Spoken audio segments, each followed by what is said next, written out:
Hey guys, this is Mr. Knight and making a story that what if Iron Man was in the DC universe? Location: Los Angeles, California. Lois Lane strode confidently into the bustling lobby of Stark Industries, the only company that rivaled Wayne Enterprises. Her determined expression was matched by the speed of her pace, as Jimmy Olsen followed closely behind, struggling to keep up while juggling his camera. The lobby was a marvel of modern architecture: glass walls, sleek metal finishes, and an expansive view of the city. Employees and visitors moved through the space with purpose, adding to the sense of urgency that filled the air. Lois scanned the room, her eyes narrowing as she spotted her target: Alexander Stark, the enigmatic and charismatic owner of Stark Industries. He was walking towards the elevator, flanked by a group of executives, his presence commanding the attention of everyone around him. Lois. Urgently, Jimmy, keep that camera ready. Jimmy. Breathless, got it, Lois. Lois picked up her pace, her heels clicking rapidly against the polished floor. She raised her voice to cut through the noise of the lobby. Lois, wait. Mr. Stark. Alexander Stark paused mid-step, turning to look back with a mixture of curiosity and mild irritation. His sharp features and piercing blue eyes locked onto Lois as the crowd around him parted slightly, giving him a clear view of the determined reporter making her way toward him. Alexander, raising an eyebrow. Huh? Some reporter? Lois reached him, slightly out of breath, but her resolve unwavering. She flashed her press badge, her eyes meeting his with a mixture of professionalism and determination. Lan, Didi Planet. I have a few questions for you, Mr. Stark. Do you have a moment? Alexander glanced at his watch, then back at Lois. He seemed to weigh his options for a moment before giving a small, resigned nod. Alexander, sighing, all right, Ms. Lane. You have 2 minutes. Make them count. Lois nodded, signaling Jimmy to start recording. Lois. Quickly, first question. Stark Industries has recently announced several groundbreaking advancements in technology that seem to rival those of Wayne Enterprises. Can you comment on the nature of this rivalry and what it means for the future of your company? Alexander's expression shifted to one of mild amusement, his eyes twinkling with a hint of mischief. Alexander, smirking, well, Ms. Lane, competition drives innovation. Wayne Enterprises has been a formidable competitor, but at Stark Industries, we believe in pushing the boundaries of what's possible.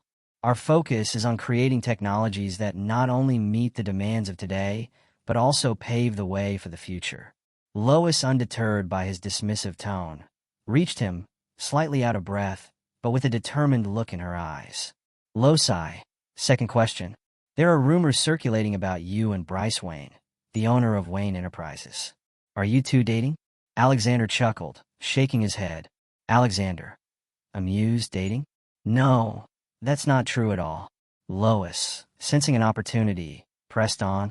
Lois, persistently. So there's nothing going on between you two? Alexander crossed his arms, a confident smile playing on his lips. Alexander, calmly, absolutely not. Bryce Wayne and I are strictly business rivals. There's no romantic involvement whatsoever. Jimmy, capturing the exchange on camera, zoomed in on Alexander's face to catch every nuance of his expression. Lois, not satisfied with the straightforward answer, tried a different angle.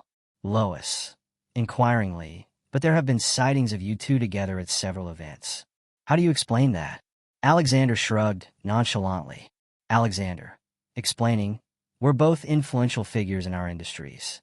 It's only natural that we'd cross paths at high-profile events. But I assure you, it's all professional. Lois glanced at Jimmy, who gave her a slight nod, indicating he got the shot. She turned back to Alexander, her curiosity piqued. Lois, probing. So, it's just a coincidence that Stark Industries and Wayne Enterprises are often in competition? Alexander's smile widened, a glint of amusement in his eyes. Alexander, confidently, not a coincidence, Ms. Lane. It's the nature of business. Competition drives innovation. Bryce Wayne and I both know that well. Lois nodded, acknowledging his point, but still unsatisfied. Lois, persistently, third question, Mr. Stark. Is there any truth to the rumors that Stark Industries and Wayne Enterprises might collaborate on future projects? Alexander's expression grew more serious. Alexander, thoughtfully, while collaboration isn't off the table, it's not something that's currently in the works. For now, we're focused on our own paths. Before Lois could ask another question, Alexander's assistant approached, reminding him of his next appointment. Assistant, Mr. Stark, your meeting is about to start. Alexander, nodding, thank you. Mississippi Lane, it's been a pleasure. We'll have to continue this conversation another time. Lois smiled, satisfied with the interaction and knowing she had enough material for a great story. Lois, thank you, Mr. Stark. I look forward to it. As Alexander walked away, Lois turned to Jimmy, who was still recording. Lois, smiling, got it all, Jimmy? Jimmy, grinning, got everything we need, Lois? Lois, smiling, absolutely. Let's get this back to the planet. Lois glanced back at Alexander's retreating figure, already thinking about the headline for her article as they made their way out of Stark Industries. The sleek, modern boardroom of Stark Industries was bathed in soft light, casting a warm glow over the polished surfaces and minimalist decor. Alexander Stark strode in confidently, his tailored suit exuding power and authority. He glanced around the room, his gaze settling on the figure seated at the head of the table. Alexander, to himself, finally. As he approached, the figure turned around, revealing a woman with striking features and an aura of sophistication that matched his own. She rose to her feet, a faint smile playing on her lips. Bryce, Alexander Stark. Alexander, Bryce Wayne. Their names hung in the air between them, heavy with the weight of rivalry and mutual respect. Alexander took his seat opposite Bryce, the tension palpable but unspoken. Bryce, gesturing to the empty chairs, shall we get down to business? Alexander, nodding, by all means. They delved into the intricacies of their respective industries, discussing potential collaborations, mergers, and acquisitions. Ideas flowed freely, each one more innovative and promising than the last. But as the conversation progressed, Bryce broached the topic that had been lingering in the back of her mind. Bryce, tentatively, Alexander, I believe there's a unique opportunity for us to collaborate on a project that could revolutionize the way we approach urban development. Alexander raised an eyebrow, intrigued but wary. Alexander, go on. Bryce outlined her vision for a joint venture between Stark Industries and Wayne Enterprises, a project that would combine their resources and expertise to create sustainable, technologically advanced cities of the future. Bryce, earnestly, imagine what we could accomplish together, Alexander. Gotham could be the blueprint for a new era of urban innovation. Alexander considered her proposal carefully, his mind racing with possibilities. But then, he shook his head, a firm resolve settling over him. Alexander, I appreciate the offer, Bryce, but I'm afraid I'll have to decline. Bryce's expression faltered, a flicker of disappointment crossing her features. Bryce, may I ask why? Alexander, hesitant. Gotham, it's a complicated city, Bryce. And while I admire your vision, I'm not sure it's the right fit for Stark Industries at this time. Bryce studied him for a moment, her gaze searching and insightful. Bryce, softly, I understand. There was a brief silence, the weight of their decision hanging heavy in the air. But then, Bryce straightened, a determined glint in her eyes. Bryce, resolute. Well, Alexander, it seems we may have reached an impasse. But I have no doubt that our paths will cross again in the future. Alexander, smirking, I wouldn't bet against it, Bryce. Bryce Wayne rose from her chair at the head of the conference table, her expression composed but distant as she gathered her notes and prepared to leave the meeting. The discussions had been fruitful, but the air was heavy with unspoken tension, a reminder of the underlying rivalry between Stark Industries and Wayne Enterprises. As she made to exit the boardroom, Alexander Stark's voice cut through the silence, stopping her in her tracks. Alexander, Bryce. Bryce paused, turning to face him with a raised eyebrow, her posture poised and unyielding. Bryce. Yes, Alexander? Alexander's lips curved into a smirk as he rose from his seat, his gaze unwavering as he met her eyes. Alexander. Why don't you come with me? I have something I think you'll find intriguing. Bryce's curiosity was piqued, though she maintained a facade of indifference. Bryce, and what might that be? Alexander's smirk widened as he gestured towards the door, a glint of mischief dancing in his eyes. Alexander, you'll just have to come and see for yourself. Bryce considered his offer for a moment, weighing the risks and rewards.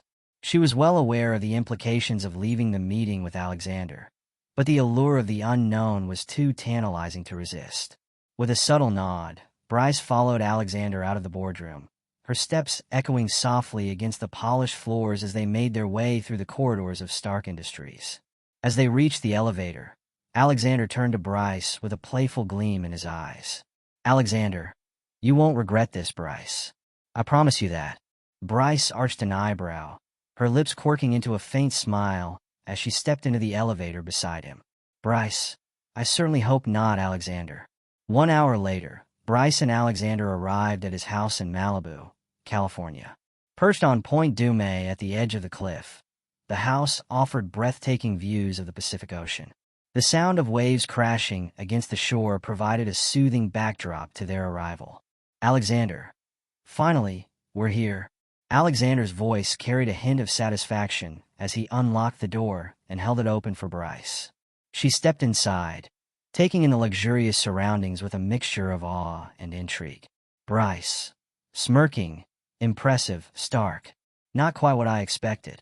Alexander, grinning, I am to surprise. With a playful glint in his eyes, Alexander led Bryce through the house, their footsteps echoing softly against the polished floors. As they reached the master bedroom, he turned to her with a mischievous smile. Alexander, care to explore further? Bryce nodded, a smirk playing on her lips as she followed him into the room. The tension between them crackled in the air, their gazes locking in silent understanding. As they entered the bedroom, the tension between them simmered beneath the surface, their gazes locking in a silent exchange of desire and anticipation. Without a word, Alexander closed the door behind them, the click of the latch signaling their retreat into privacy. The air crackled with electricity as they closed the distance between them, their lips meeting in a hungry, passionate kiss. Their hands roamed freely, exploring each other's bodies with feverish intensity. Clothing was shed in a flurry of urgency, discarded garments littering the floor as they surrendered to their mutual desire. Moments later, they collapsed onto the bed in a tangle of limbs, a symphony of laughter and gasps filling the room. Alexander, AGH my nose. 8-year-old Dick Grayson stood in the grand foyer of Wayne Manor, his small frame clad in the iconic red, green, and yellow of his Robin suit. His eyes sparkled with excitement, his hands fidgeting with anticipation as he waited for his adopted mother, Bryce Wayne, to return from her trip to California. Alfred Pennyworth, the loyal butler and surrogate grandfather to Dick, approached with a gentle smile, his distinguished demeanor a comforting presence in the vast mansion. Alfred, Master Dick, may I inquire as to the reason behind the costume today? Dick beamed up at Alfred, his youthful exuberance infectious. Dick, I'm Robin today, Alfred. I've been practicing my moves all morning. Alfred's smile widened, a twinkle of pride in his eyes as he regarded the spirited boy before him. Alfred, I have no doubt you make an excellent Robin, Master Dick. Your skills are quite impressive indeed. Dick preened under the praise, his chest puffing out with pride. Dick, thanks, Alfred. Do you think Mom will be back soon? I can't wait to show her my new trick. Alfred's expression softened with affection as he regarded Dick, a fondness for the boy evident in his gaze. Alfred, I'm afraid Mistress Bryce is attending to business matters in California, Master Dick. She won't be returning until the day after tomorrow. Dick's enthusiasm faltered slightly at the news, but he quickly rallied, determination shining in his eyes. Dick, that's okay, Alfred. I'll just have to save my best moves for when she gets back. Alfred chuckled softly, a warmth spreading through him at Dick's unwavering optimism. Alfred, I have no doubt she'll be impressed, Master Dick. Now, shall we find a suitable location for your training session? Dick nodded eagerly, already bounding towards the expansive grounds of Wayne Manor, his Robin cape billowing behind him. Volume 1. The Invincible Iron Man. Prologans, let me know in the comment section how was the story, and also don't forget to like, share, and don't forget to subscribe. I will meet you in another video story or gaming bye.